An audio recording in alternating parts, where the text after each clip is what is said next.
Hello everyone! I'm getting ready to share chapter 2 with you from The Absent Author.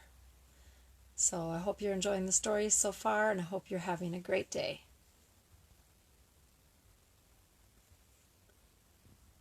Can I see what I need to do to flip this around? Okay. Dink raced into the book nook. Josh and Ruth Rose were right behind him. They found 3 seats behind Tommy Tomko and Eddie Carini.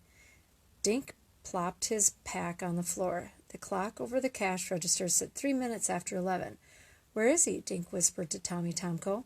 Tommy turned around. "Beats me. He's not here yet, and Mr. Paskey looks worried."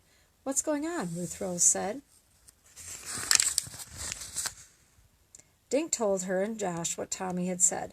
"Paskey does look pretty nervous," Josh whispered. "Mr. Paskey always looks nervous," Dink whispered back, looking around the room. He saw about 30 kids he knew. Mrs. Davis, Dink's neighbor, was looking at gardening books.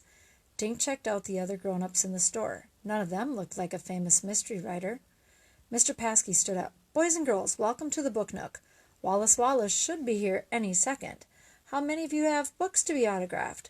Everyone waved a book in the air. "Wonderful! I'm sure Wallace Wallace will be happy to know that Greenlawn is a reading town." The kids clapped and cheered. Dink glanced at the clock. 5 past 11. He swallowed, trying to stay calm. Wallace Wallace was late, but it was only by 5 minutes. Slowly, 5 more minutes passed. Dink felt his palms getting damp. Where is Wallace Wallace, he wondered. Some of the kids started getting restless. Dink heard one kid say, "Whenever I'm late, I get grounded." "So where is he?" Josh asked. Ruth Rose looked at her watch. "It's only 10 after, she said. "Famous people are always late." Now Dink stared at the clock. The big hand jerked forward, paused, then wobbled forward again. At 11:15, Mr. Paskey stood up again. "I don't understand why Wallace Wallace is late," he said. Dink noticed that his bald head was shiny with sweat. His bow tie was getting a workout.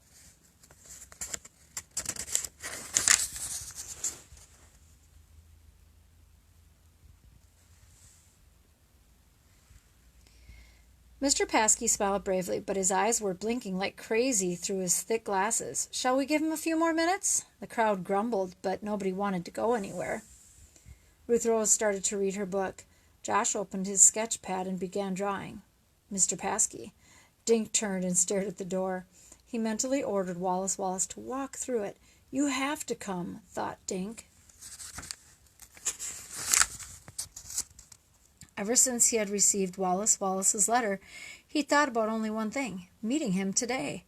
Suddenly Dink felt his heart skip a beat. The letter! "Short of being kidnapped," the letter said. "Nothing will stop me from coming." Kidnapped? Dink shook himself. Of course Wallace Wallace hadn't been kidnapped. Mr. Paskey stood again, but this time he wasn't smiling.